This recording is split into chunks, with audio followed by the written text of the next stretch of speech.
Hi everybody, Gisele Grenier here from artplace.ca.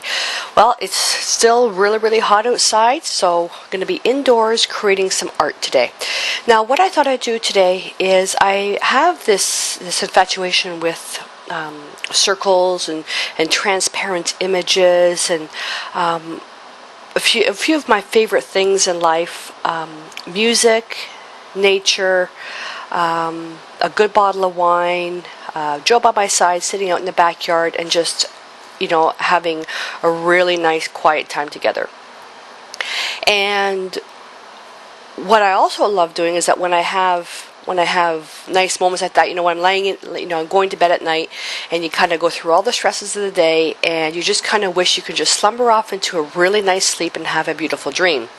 What I thought I'd do today is take some of my favorite things that I just enjoy so much in life and put it on paper. So I'd like to put a few different things on here. Again, I'm doing this in my artist journal as a post shot because when you're experimenting with different things, it's just a little bit easier to do this in an artist journal because you can also make notes. So what I'm thinking about doing is I'm going to use some found items. Okay, so I basically raided my blue box and I'm going to be using some found items. I'm going to be using some wonderful stamps from DecoArt. I'm going to collage some rice paper. I'm going to put some music paper on here. I've got some napkins that are very much in a Tuscan style, so I'm going to put a napkin here and I'm going to distress the edges and then write down a perfect name for this piece called Requiem for a Dream. So let's get started. Now there is going to be a little bit of drying time involved in this because of this first step that we're going to do here, and then when we actually collage the pieces on there. So what I want to do is I just want to kind of show you a few things that are my found items that I'm going to be using. So I've got some bubble wrap from some books that I ordered from Indigo. And what's this? This is a jar to something from Joe's Workshop. This is a jar, the lid from something from Joe's Workshop. I think it was like putty or something from Joe's Workshop. A lid from our vitamin containers. And then I like taking little foam and little bits and bobs and stuff and kind of gluing them onto little blocks that I stole from Joe's Workshop.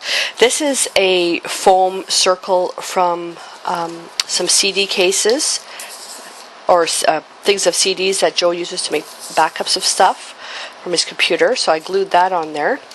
And then I made this quite a while ago, which was for some gelatin monoprinting. And what it is a piece of Terraskin, which is paper made from stone. And then I took another piece and I just cut a wide circle like a spiral, and I just glued it on there.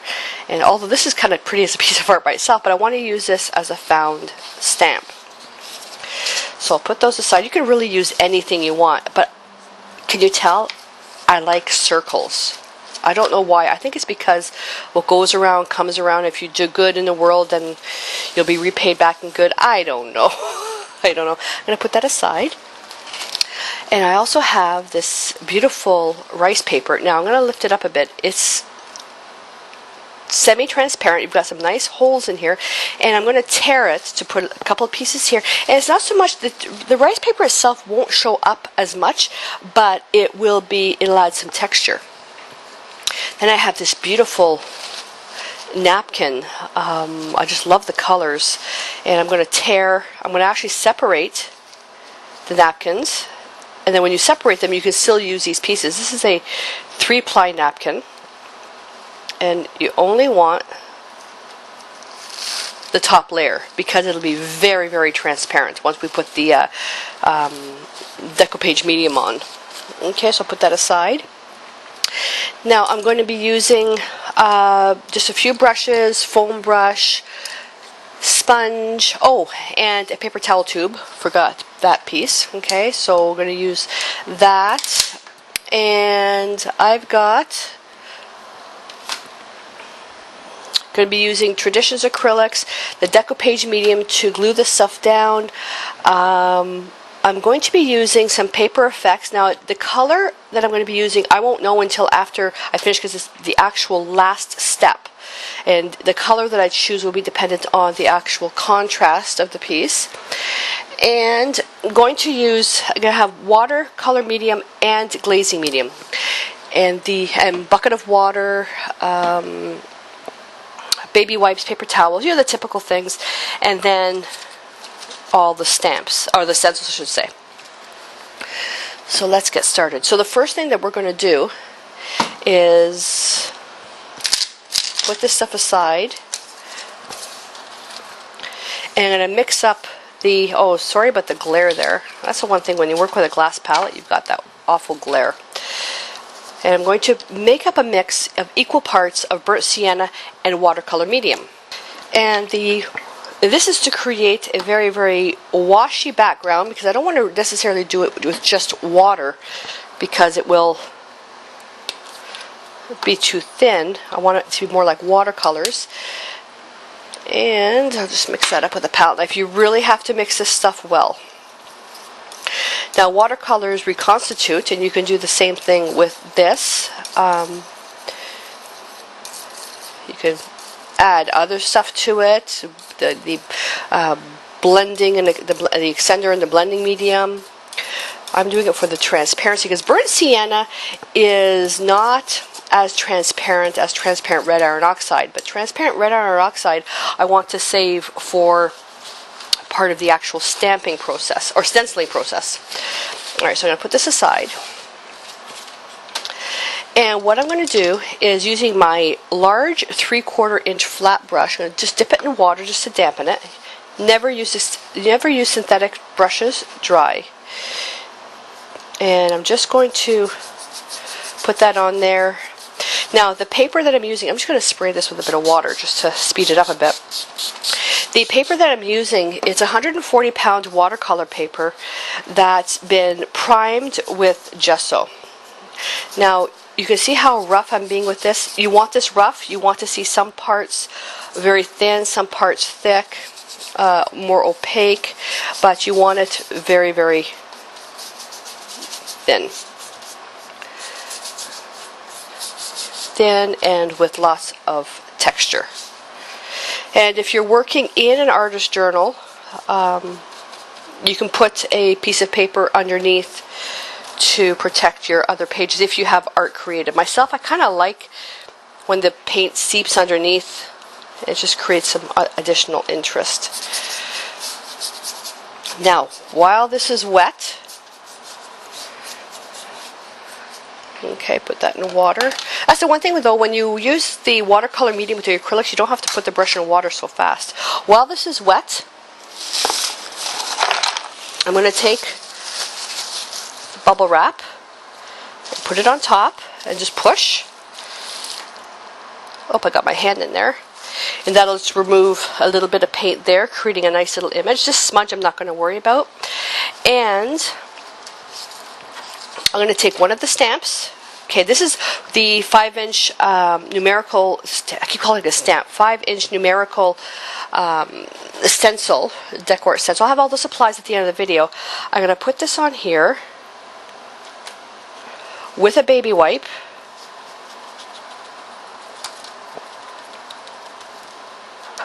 Just going to remove that. Just going to also wipe the stencil down. I cut these into smaller pieces. They come in massive long sheets.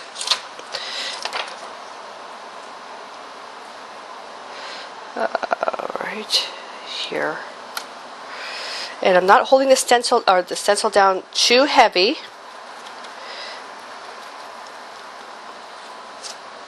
Oh, I could have taken a little bit more off than that.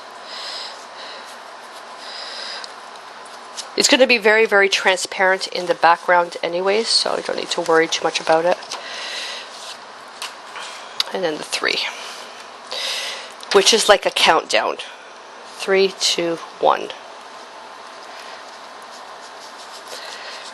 The one nice thing about using the watercolor medium, even if this is dry, you can still do this.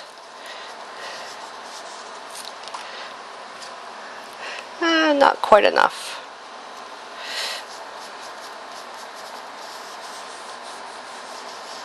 There we go. That takes care of that. Okay, so this is my countdown. 3, 2, 1. I'm going to put these stamps aside. Where, I have no idea. Put these stamps aside. Okay, so now what I need to do is I need to let this dry. It's actually almost dry. What I'm going to do now is I'm going to take the butterfly stencil and I'm going to go right over the numbers like so. Alright, and now I'm going to take transparent red iron oxide as is. Just a little bit, you don't need much. Then I'm going to use my bristle brush and I'm going to load the paint. I'm going to kind of tap it into the brush. Because we're going to be putting paper over this, you want the actual stencil to be a little bit darker. Well, I want it to be a little bit darker than I normally would do.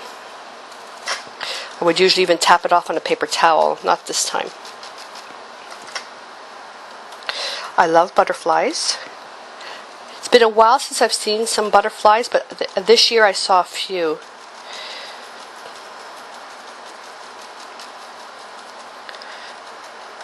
There's a butterfly conservatory up in Kitchener, which, oh, I love it. Beautiful place. Okay. Carefully pull that stamp off there. Now, everything that's on here, I want to show you something while that dries. I like doing this. When I cleaned it, I just take the stamp. Actually, you know what? Let me do it right on the journal. If I put this the other way. Okay, so this is I stenciled it. I'm just going to move it here. Now watch this. I'm going to clean the stencil. I don't know if this is going to work because of the watercolor medium, but when you clean the stencil, the paint is coming off the baby wipes and it usually goes inside. On a paper towel it does it for sure, but I don't know if it'll... Actually, what I'm doing, I'm probably removing some of the paint because it's the watercolor medium. Did it work? A little bit. I don't know if you guys can see that. Just a little bit. But anyways, you want to keep your stencils. This one's a little bit more difficult to clean because it's got all the nice pieces. And I usually just throw the stencils into a tray of water when I'm creating art off camera. But with all the electronics around here right now, I just try to keep, there we go, I just try to keep a bucket of water way off on the side. Now you can let this dry and rinse it out to get rid of any of the baby wipe stuff in here, and use this as something to paint on. Prime it with some multi-purpose sealer, and you can actually use this as a painting surface. It's all about found items. Okay, so put that over here. And now what I want to do is I'm going to put some paper on here. So I've got a napkin already torn, and what I'm going to do is I'm going to tear the edges. I don't want the edges to be the mechanically cut edges. I want it to be torn. So I'm just going to lay this out how I kind of see this. Now, although I'm covering number 1, these will become transparent. But if the number 1 disappears, I can always re-stencil over that. So I have that. And then I have some clear paper. This is clear tissue, and it's called non-bleeding tissue. Now with the white it doesn't really matter, but bleeding tissue is when it gets wet, the actual color in the tissue comes out. I'm just going to tear a small piece, And this, what I'm going to do is when I put it on, I'm actually going to wrinkle it to create some texture. Okay, so there's that. And some little pieces of music paper. Now, there's a place, I'm going to have the link at the end of the video where you can get public domain music paper. Public domain means you can use it. So I'm going to use this little piece of music paper here, and that's probably about it. Okay, so music, wine, the texture. Okay, so I've got my butterflies in there, my countdown 3, 2, 1. So I'm going to get my decoupage medium. Again, I'm probably pronouncing it wrong, but oh well. With a foam brush. And what I'm going to do is not spill it on the actual book. Is just going to put it here. Now, with the watercolor medium, because it's reconstitutable, meaning you can move it around again when it gets wet, just like typical watercolors, you just got to be careful about how much you smear that down. So I'm going to put this down, and it's away from the edges. Okay, and I'm going to put medium on top.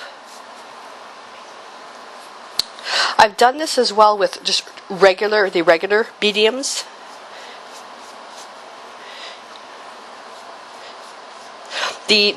The glazing medium makes a beautiful transparent layer as well. Now this is going on white. It will dry clear. Have a little bit of a wrinkle there. That's fine. And the music paper, I'll just put that there. Even if I put more medium on the medium, it doesn't matter. And I'm just going to put a little bit over because I don't want the paint, when I put the paint on, to adhere to the paper so strong. I want it to be kind of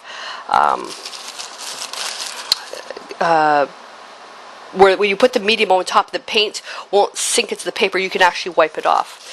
Now the clear tissue, I'm actually going to put this on here because the butterfly is so heavy with paint. I don't want to ruin it, so I'm just going to put this like this. Okay, wrinkle it up a little bit, and then put more medium on top.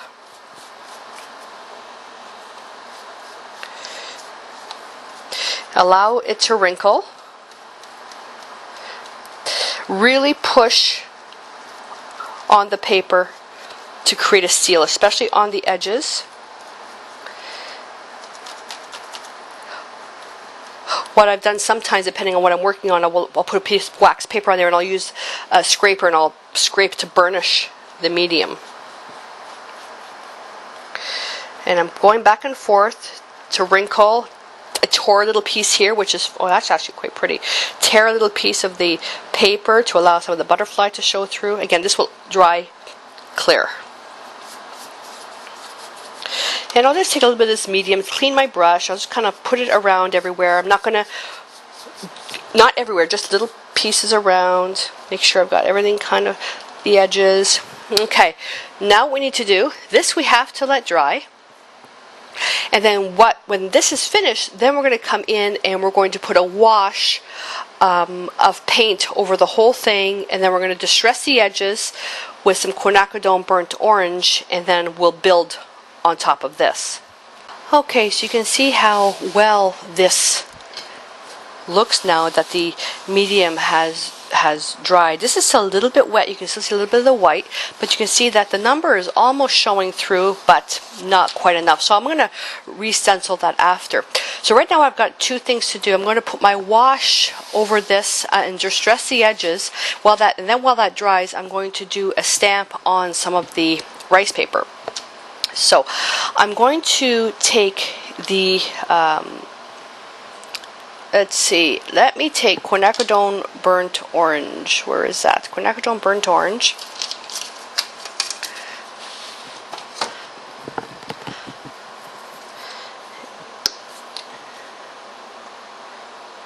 Okay. And I'm going to hit that with a little bit of glazing medium. Equal parts. This glazing medium is something that you need to get it in bulk, because once you start using it, you never stop, because it's an amazing product. Alright, mix that well. You can also, which I am going to do, is once I put the wash down, I'm going to put just glazing medium on top, which will act as a barrier layer, and that allows more light to go through the piece, which will make it more luminescent. Okay, so basically a little bit of quinacridone burnt orange and wipe it off, and basically now just using circular strokes, and I'm just going to work the edges. This creates a beautiful look to the piece, makes it a little bit more vintage. It's quite lovely, but you have to do the distressing very, very slowly. Now, if you don't have quinacridone burnt orange, you can use anything that's more transparent. You can add the glazing. Try not to dilute it with water, because you use too much water and it actually breaks down the strength of the pigment, makes it very, very weak. I'm going to go over the entire wine bottle. Now, when doing this, is that because I put the decoupages on top of this, that I can wipe some of this off if I want.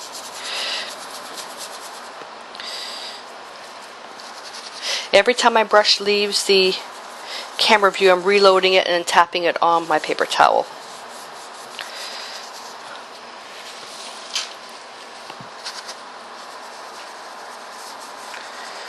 Oh, I just didn't quite wipe enough there. Let me just soften that out. I want to make it really, really soft. Right over the butterfly. There we go. Now, opposite to the watercolor medium, the glazing medium on the palette will dry and then your paint will not be usable. Okay, whereas the watercolor medium, you can reconstitute it by adding moisture back to it. So when you're using the glazing medium mixed in with your paint, only use as much as you need.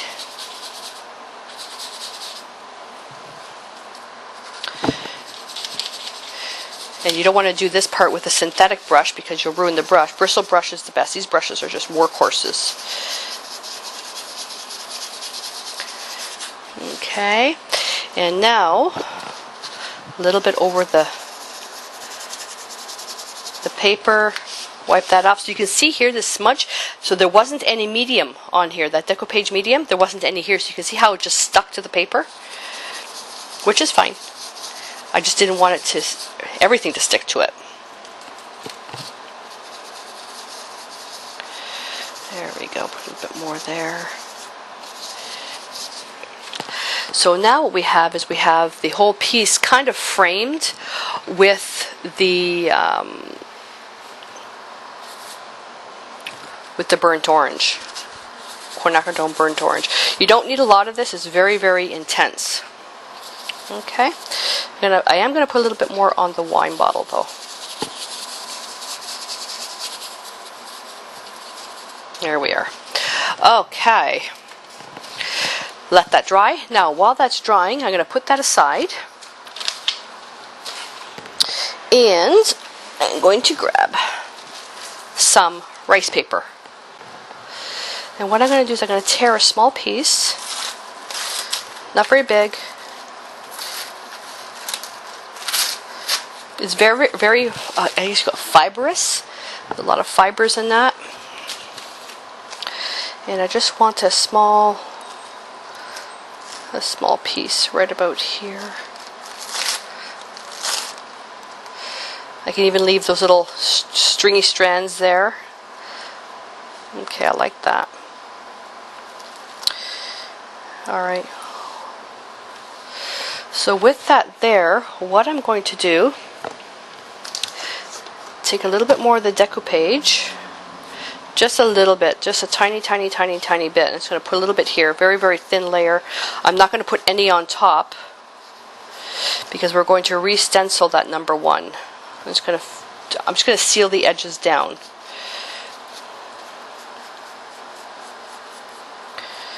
because we're going to be putting paint on top of that anyways.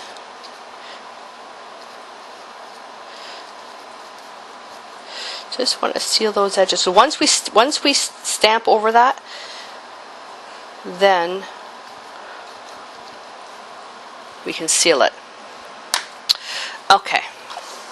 I actually kind of like it white. Alright, so now what I'm going to do is I'm going to pick the kaleidoscope. And the kaleidoscope is going to go right there, and I can stamp the whole thing on there. I like sometimes going half off the page when doing stenciling. So I think I'm going to do it like that. Okay, and let's see, permanent alizarin crimson, straight, pure permanent alizarin crimson. Okay, nothing else added to it. Tap a little bit on the brush, and it's very, very strong, so you don't want to use it. You don't want to use it pure. And I didn't add any medium to the paint because there's already the decoupage there. I didn't want to worsen the strength of the glue. Okay, just going to tap very, very lightly. I hope you can see what I'm doing.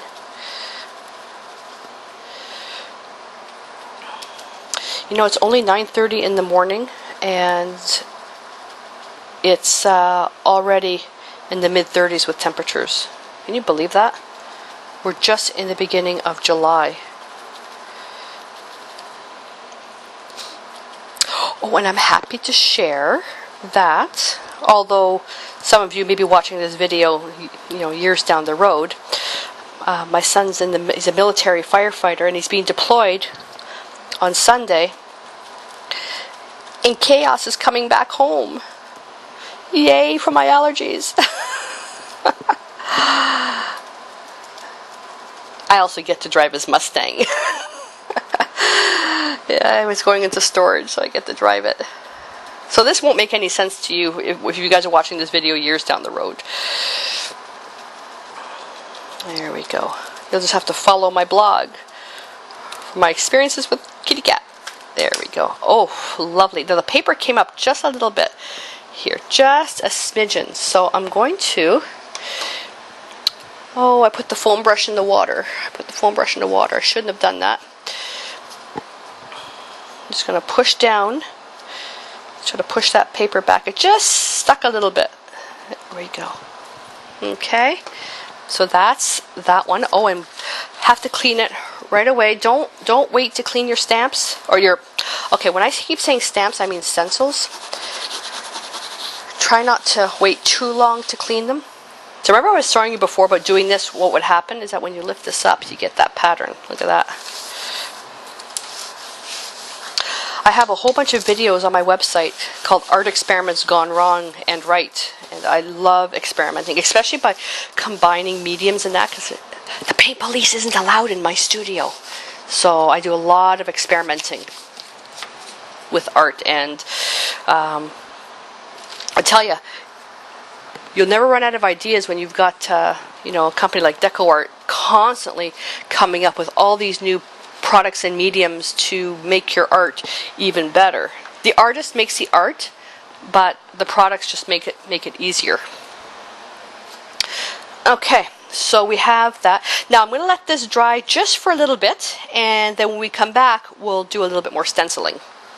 On my palette, a little bit of alizarin crimson. I'm putting in roughly equal parts, an equal amount of phthalo green, which will make a beautiful black. I'm going to add to that a little bit of glazing medium. And unless I say otherwise, I usually use equal parts. And just mix that in. Okay. Wipe my palette knife. Now we're going to do layer and layer and layer. Now what I was mentioning before, I was going to put the glazing medium on this whole thing. To save time, I'm not going to, because the glazing medium over the whole piece will take a little bit of time to dry. I'll do that at the end, but you can, between each layer of painting, if you add glazing medium, it just creates the luminosity of the piece. And but because this is more of a study, because I'm more figuring out what I want to do with this piece, is on the actual canvas, which I'll do a little bit later on, is I'll actually put layers of the glazing medium. So I'm going to use now my little rough sponge here, and I'm going to put polka dots up here right on top of the number 3, because we're going to re-stencil that number 3 again. Polka dots, and I'm going to make sure the circles are halfway off the paper. And I'm just going to tap into the paint, and then very important that you tap off on your paper towel. We're just adding the smallest amount. Make sure that the circles at the edge show where you're stamping off the paper.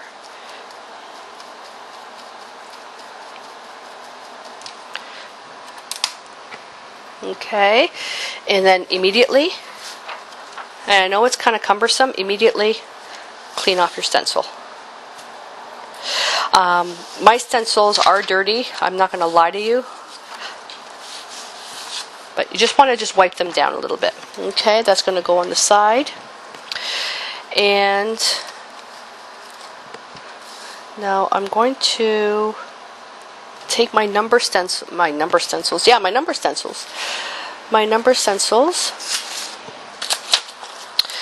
I'm going to go back over now. I'm going to go off a little bit to let some of the transparency show through. Okay. With the same sponge, you're only putting a little bit down, not much. Okay, that's number 1. Cleaning my stencils as I go. Number 2, I'm going to go off a bit because I want to be able to see the light part, but that's too much. You're just putting like almost like a ghost image. I put way too much there. I'm going to have to fix that. Number 2. Oh, actually, that's not bad. I'm going to take a baby wipe and just kind of pat over that. The baby wipe kind of distresses it a little bit. In oils, I use Clorox wipes. Okay. I'll wipe the stencil. And then number 3. Now, the number 3, I don't want to stencil that same color, so I'm going to grab some titanium. Oh my goodness, titanium white. Just a little bit. And I'm going to go to another part of the sponge. I'm not going to add any medium to this at all, but I am going to, when I load my sponge, I am going to wipe off quite a bit of it. And I'm going to go off, so you can see the 3.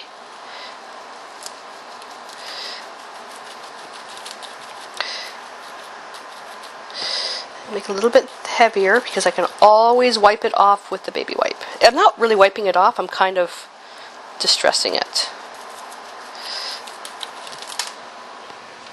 That didn't show too much, did it? Okay, so I'm going to put that sponge in water.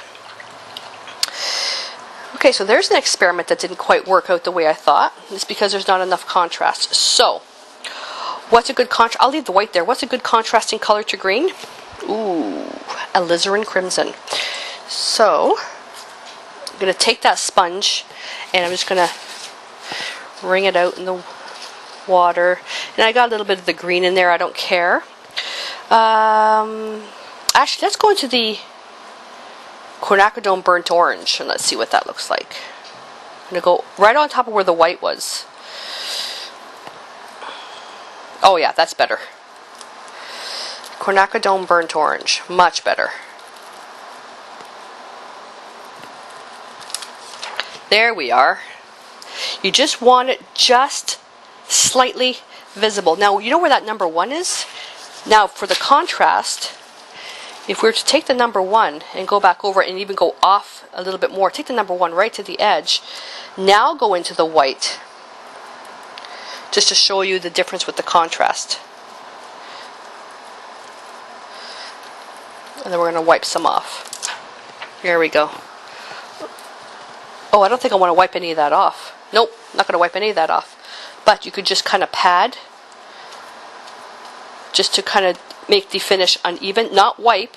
If you wipe too much, it'll come off. But then again, that's up to you. So I'm just going to pad. There we go. 3, 2, 1. There's my countdown. Wipe my stencils, put them aside. Okay, now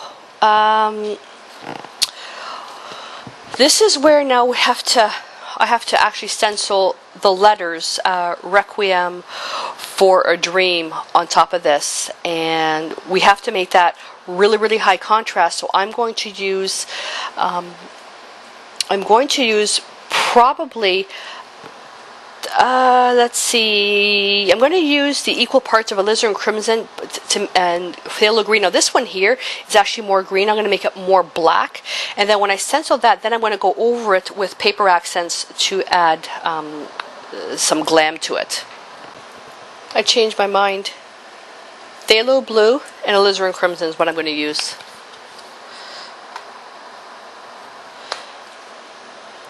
Because this is going to make a very, very intense violet. And it will be transparent. I'm not going to add any glazing medium to this. It's not necessary. Okay. And yes, it is very hard to see because it's so dark. Now for this, what I'm going to do is I'm going to take my bristle brush to do the stenciling because I really want it to be strong. Okay. Now these little, you can freehand it, but my writing is atrocious. So I'm going to put this down here. So I'm going to start. So Requiem for a Dream. Roughly put it in the middle. So we've got 1, 2. So the other one would be about here. Okay, so I'm going to tap into the phthalo blue, alizarin crimson, not tapping off the brush, going straight onto the stencil. And as I finish one and take it off, I'm going to clean it right away. What this will also do is allow that a little bit of time to dry. Because the stencils, these little ones, are actually attached, they will be overlapping. So this just gives the stencil, or the stenciled thing, a little bit more time to dry. Okay, so the next letter is E.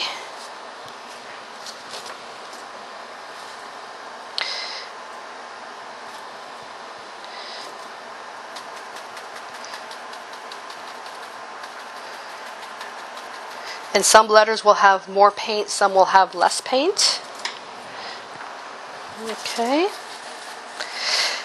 And although this looks pretty tedious, if you can fast forward to the end or to the next step, but those of you that have never done stenciling, you can watch to see how I do it.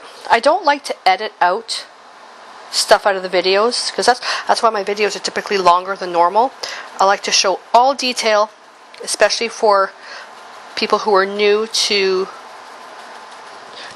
art, new to my style of art, or somebody who's trying to learn something new and they're trying to determine whether they want to buy a particular surface or supply or whatever. Sometimes it's easier watching something in action before you make a decision. This one I'm going to take a little bit less because it's over the paper. Just here, this is a paper, but here's the music paper, so just try not to make it too heavy. So that's why my videos are a little bit longer than normal, because I don't like to edit out any detail. Okay, the letter I.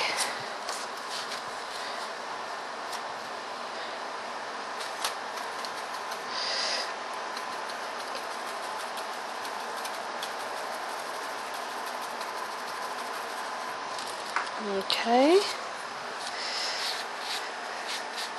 And when you're doing your stenciling, write everything down on a piece of paper first. Just in case you spell it wrong. One time, I actually spelled my name wrong. Because I was spending more time trying to explain how to hold a liner brush. And I spelled my name wrong.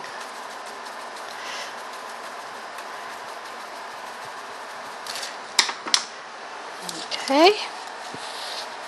I know, it's pretty sad, isn't it? And while I finish this up, I'm going to answer. I like getting emails from all my viewers, whether it's on my Art Place site or on my YouTube site, on my Art by Nature site, which is where my professional pet portraits are, blog, anywhere. One of the common questions people ask me is, you do an awful lot of work in an art journal first, and why is that? My art journal is like my planning book. This is where I plan my pieces of art. I find that I can be more creative when creating art in an art journal first, because then I can take things that I've done and change it. A surprise I'm going to show you at the end is I've already done this piece using completely different colors, completely different techniques, and completely different styles, just so I can show you. My challenge for the piece that I already did was basically to use colors that I hate. And I hate the color green. I can't stand the color green. So I did that one only with greens. And where are my F? So I've already done that just to show you. Okay.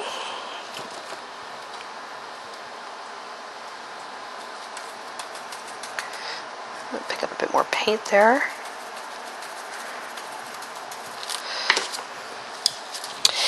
And I knew this is tedious. So hit the fast forward button if you want to jump ahead. You can make your letters uneven too if you want. And I say, fast forward ahead. When I have some people who, they email me saying, you told us to fast forward ahead if we were going to do something, but you always say something surprising during that time, so we end up missing it. So, oh well.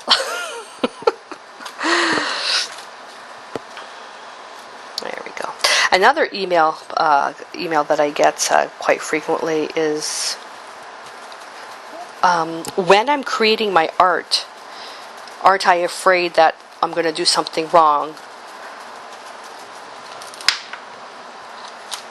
Where, like my actual formal art, if I take an idea from a journal, when I actually put it on canvas, am I going to worry about something going wrong? Let's say down the road something's not going to go right. The one thing that you have to understand is that when you're working with professional products from a reputable paint company, the products work together. If you're not sure if a product is going to do what you want for long-term effects, you email the manufacturer. It's as simple as that. If you're never sure about something, you email somebody who'll know.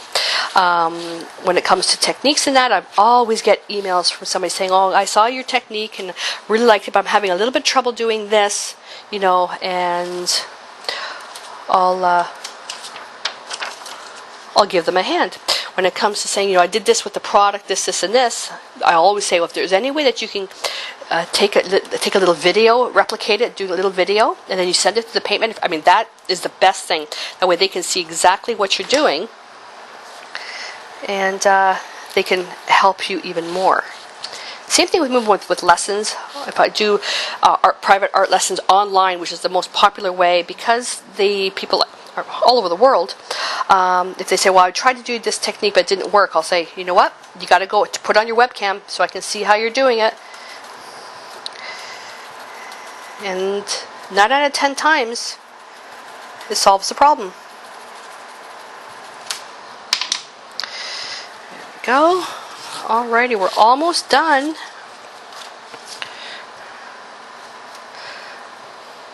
There we go.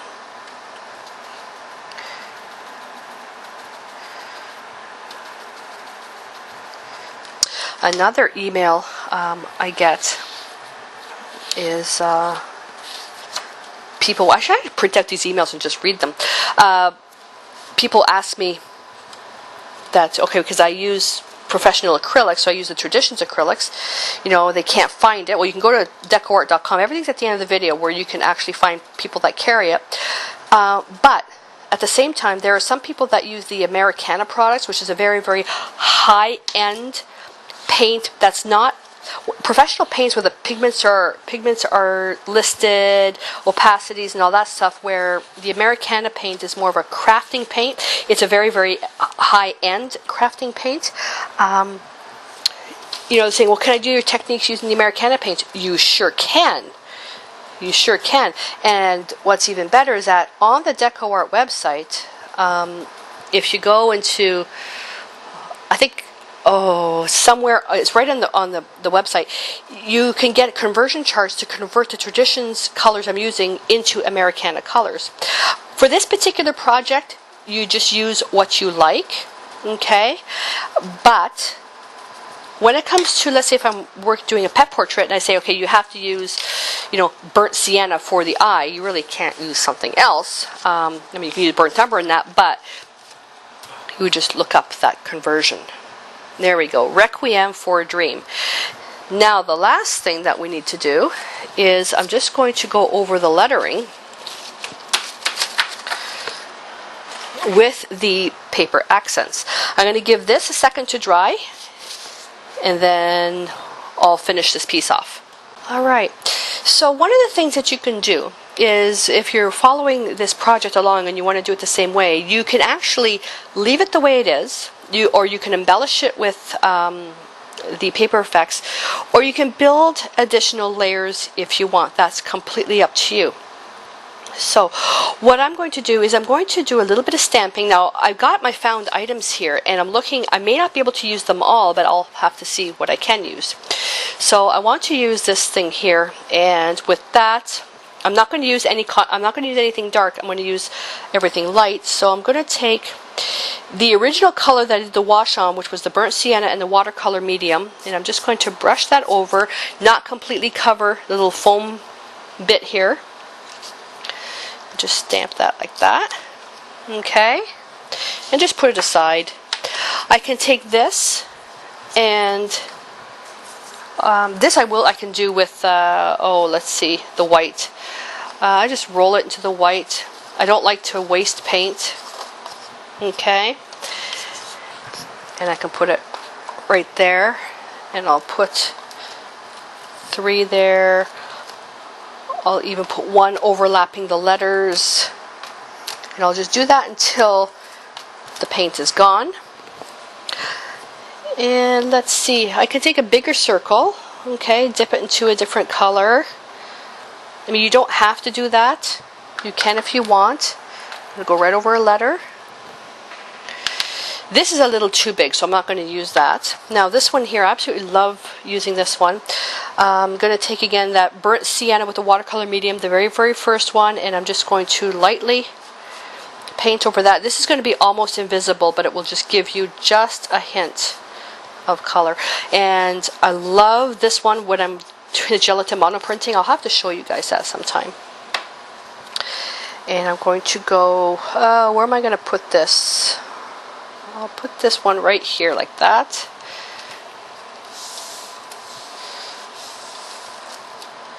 And did it go? No, not really. Let me just put a little bit more on. It's the pressure of the paper.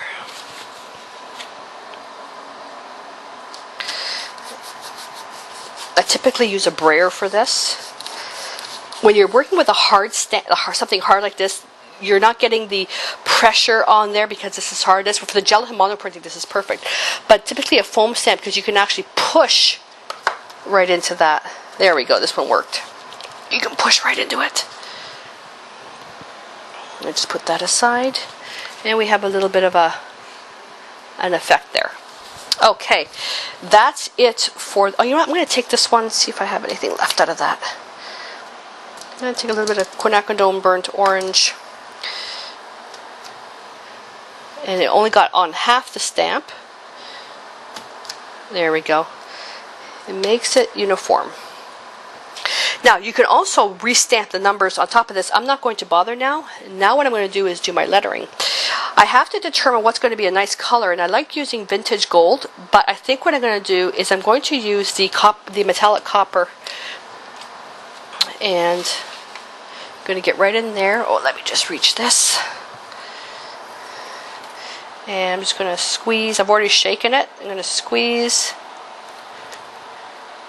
I'm not using the writing tip, and I'm just basically roughly going over the letters. I'm not making anything terribly fancy. It's just an embellishment. And if I make a boo-boo at one spot, I don't care. What's nice about this stuff is that it's actually going to spread out a little bit. It'll soften up quite lovely. I love using this stuff. It takes a little bit to dry. So hopefully you can see the nice close-up there.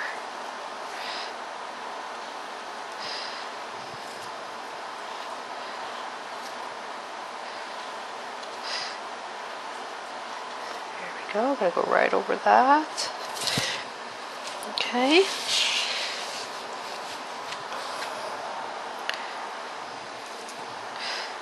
And just work this down. You see I'm working really fast. And I don't care if I go off the line either. This is just an accent.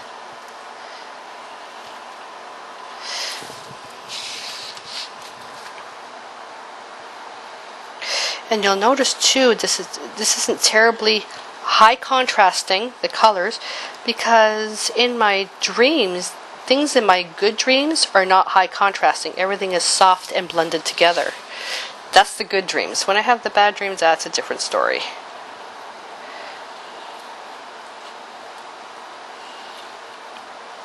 I usually have bad dreams when I watch movies with clowns. Oh, I don't like clowns. Clowns scare me. All right. So that's it. That's all finished. Now, with this as well, you can go even further with adding additional embellishments. So I can take some vintage gold and I can take some vintage gold and put it on just the ends of the letters. I can do that. What I love to do with the vintage gold is actually put a little bit on something for stamping, okay, and put that on there. Because it's so light, it's very transparent, it shows up just enough. It's very, very invisible. Not very, very invisible. Let's see if we can get a camera to focus there. Camera doesn't like stuff that's too close. And let's go right here. Stamp that there. See?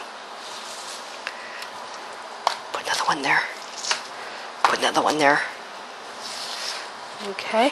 Oh, at the top. Let's do something here. Right there. You can take this, because it's almost invisible, I can make like a little flower. Okay, I can go in and create little dots. Hope you can see. Go around and just embellish things that you've already done. Now with the letters, you can see with the letters I did the A, the dots on the ends. Kind of went right over that. You could do that if you want. But there's so many different colors that you can choose from. It's your imagination is your only limit. So now what I'm going to do is I'm going to show you. Oh yeah, and don't forget to sign your piece. Now in my artist journal I don't typically sign it, but I would just use a liner brush and just sign it at the bottom corner. And just going to get that out of the way. Now what I want to do is I want to show you another version of this that I did. I don't like the color green, but that was my thing, and here's a green one. Okay, and I love the intensity of the color. Okay, I love the intensity of the color, but I am not a fan of green. Okay, but just a different version, so you can see they're two very opposite styles.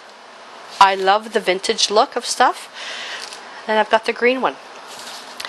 So I really hope that you enjoyed this project and that you give it a try. Again, you don't typically need to follow everything that I've done, but take some ideas of your favorite things in life. And if you were to have the ultimate dream, take things that you would put in that dream and put it onto, whether it's an artist journal, which you can be more creative, or on a canvas or a board. Put those things in, just get it on the paper, and then you can title it whatever you want. So hope you enjoyed this, and I'll see you next time.